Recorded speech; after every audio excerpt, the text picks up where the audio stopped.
नहीं चाहते थे, वो टूटना नहीं चाहते, वो अपनी खुदी का इनकार नहीं करना चाहते। यीशु मसीह देने के लिए है।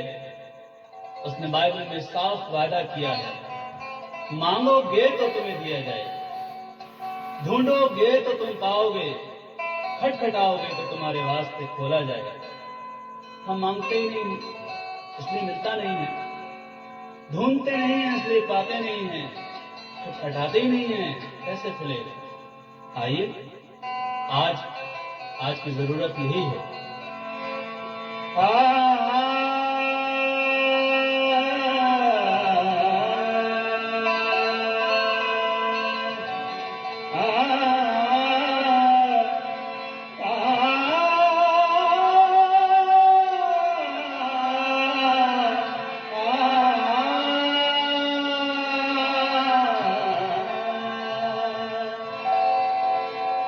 वो बुलाते हैं सभी को, जाने वाला चाहिए, बरकत वो लुटा रहे हैं, पाने वाला चाहिए। यीशु के दरबार में, यीशु के दरबार में सर झुका कर जाइए, यीशु के दरबार में सर झुका कर जाइए, यीशु के दरबार में सर झुका कर जाइए, यीशु के दरबार में सर झुका कर जाइए, यीशु के दरबार में। देखिए, यीशु मसीह कहीं और जा रहे हैं, किसी और को चंगाई देनी है। तभी एक औरत जो 12 साल से बीमारी में थी, वो चुपके से ये सोचती है कि अगर मैं यीशु मसीह के कपड़ों को छू लूंगी तो मुझे चंगाई मिल जाएगी, मैं अपनी बीमारी से अच्छी हो जाऊंगी। वो औरत आती है, चुपके से कपड़ा छूती है और वाकई चंगी हो जाती है। यीशु मसीह जान जाते हैं कि मुझे किसी ने छुआ। वो कहते हैं, कौन है जिसने मुझे छुआ? वो औरत डरती और कांपती हुई आती है और कहती है, मैंने तुझे छुआ। यीशु मसीह बोलते हैं, जा, तेरे ईमान ने तुझे अच्छा कर दिया। अजीजों, वो औरत जिसकी बीमारी लाइलाज थी, वो उस बीमारी में अपना सारा रुपया गंवा चुकी थी, अब मुफ्त में चंगाई पाकर, अब मुफ्त में अच्छी होकर जब अपने गांव में, अपनी गलियों में, अपनी बस्ती में गई होगी, उन हकीमों ने, उन तबीबों ने देखा होगा, लोगों ने देखा होगा, वो हैरत से पूछ रहे होंगे, अरे तू कैसे अच्छी हो गई, तुझे किसने अच्छा किया? वो यही नहीं कह रही होगी, वो यही कह रही होगी, यीशु के दरबार में सर झुका कर जाइए, यीशु के दरबार में सर झुका कर जाइए, यीशु के दरबार में सर झुका कर जाइए, यीशु के दरबार में। ये सारे गौरव ऐन ज़िना के वक्त पकड़ी गई।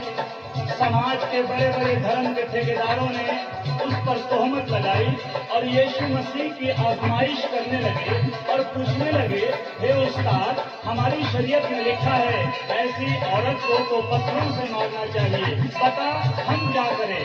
यीशु मसीह ने कुछ नहीं कहा, बल्कि जमीन पर बैठकर लिखने लगे और कहा, तुम में से जो भी बेगुनाह हो वो पहला पत्थर मारे। एक एक करके सारे चले गए, किसी ने भी पत्थर नहीं मारा। यीशु मसीह अकेला रह गया। उसने औरत से कहा, किसी ने तुझे सजा नहीं दी, जा मैं भी नहीं देता।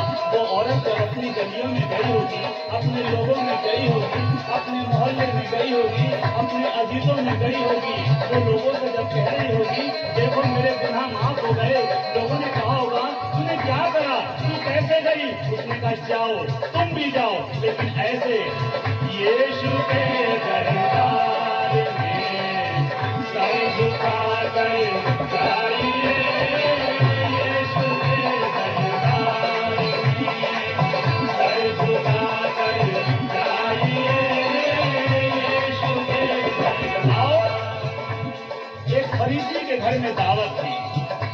मसीह बैठे हुए थे, उसके चेले बैठे हुए थे।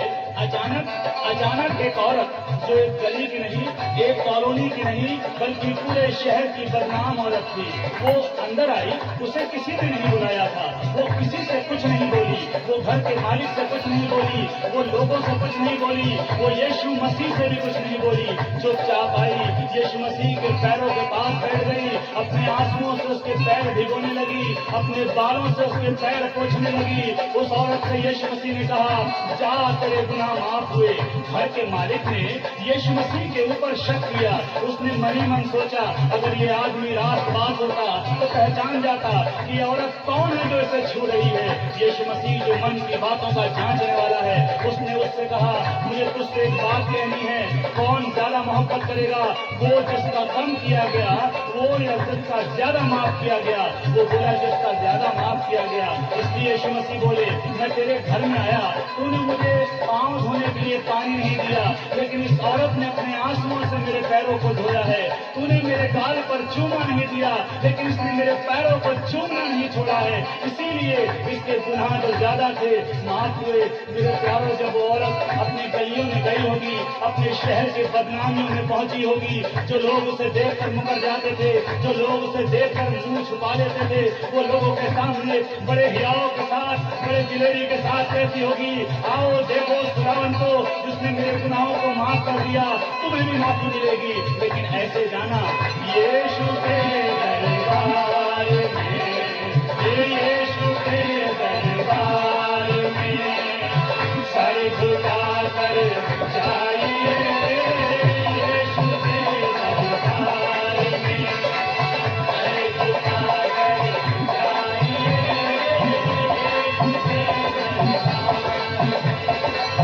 यीशु के दरबार में सर झुका कर जाइए, यीशु के दरबार में सर झुका कर जाइए। है सभी कुछ आपका, है सभी कुछ आपका, दाता को लाइए, आप यीशु में किसी को, दाता को लाइए, आप यीशु में किसी को, दाता को लाइए, आप यीशु में किसी को, दाता को लाइए, आप यीशु में किसी को, दाता को लाइए, आप यीशु। हम जिसकी राह तकते हैं वो प्यारे आने वाले हैं। लेकिन इस वक्त तो आसमानी मकामों में कैसा अद्भुत नजारा है।